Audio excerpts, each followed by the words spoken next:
A group of supporters of 2020 White House hopeful and Marianne Williamson has put together an occult task force in support of the spiritual guru.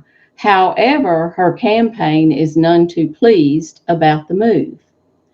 In an interview with the Washington Post, the anonymous individual heading up the task force told the Jeff Bezos-owned newspaper that 13 witches, chaos magicians, and energy workers performed gestures in an effort to get Williamson more speaking time during Tuesday's Democrat presidential primary debate in Detroit, Michigan. The whole Orb Gang community is tapping into the power of memes to reflect back on and multiply the source of pulsing undercurrents of our collective unconscious, the person emailed the Post. According to the publication, Williamson's supporters refer to themselves as the Orb Gang, who share memes of the candidate on social media.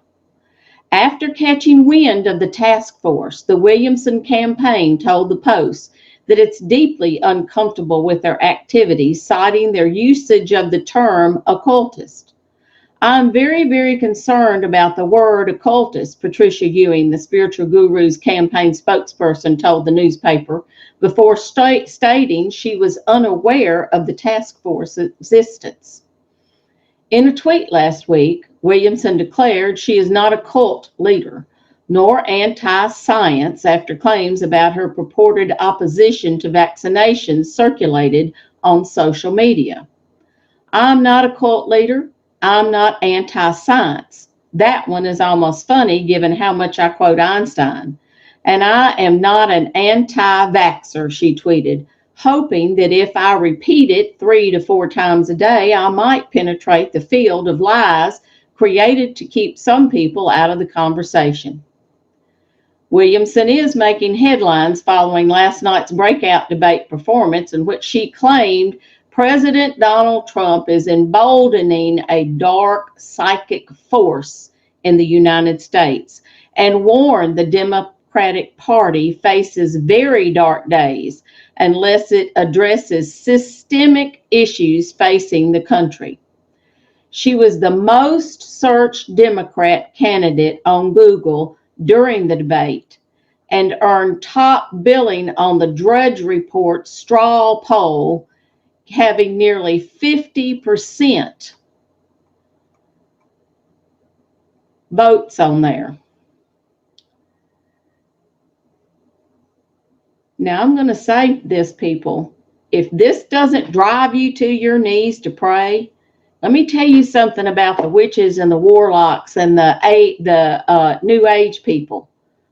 They'll fast, they'll pray to their forces to come against us. It's time for us who stand for the mighty God, the true God, the one true God, Yahweh Almighty, Yeshua HaMashiach, our King and priest, the Messiah of Israel. We need to be on our knees fighting these demonic forces.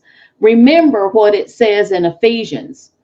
Our weapons are not of the flesh. They're not guns and bullets, but they're mighty and powerful through God. Prayer, speaking the word, taking the authority in Yeshua's mighty name, driving back the forces of darkness with the power and the authority in Yeshua's name. All of that comes into play because it says we don't wrestle with flesh and blood, but we wrestle against spiritual wickedness in high places, demonic forces. Our battle is not against persons with bodies. It's against the demonic, persons without bodies. And the witches and the warlocks and the New Age people know this. It's time for us to get a clue, take our place on the battle line and hit our knees and start praying to our God who is God and send out the angelic forces against the demonic forces so that we will take back this land in the name of Yeshua HaMashiach for the glory of our God. All that said, there's two ways that I know of that you can do. You can join the On Fire prayer group that Dr. Dina Dye has organized. Each state has a specific day each week that they pray. Mississippi, where I am, is Thursday. And the other is to join us. Messianic Lamb Radio has the War Room Warriors every day except on Sabbath. Somebody is there praying from 7:30 to 8:30 Central Time.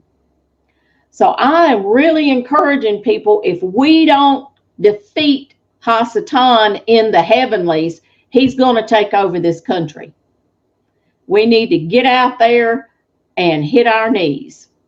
Now, this article was an excerpt from a Breitbart article that was put out. And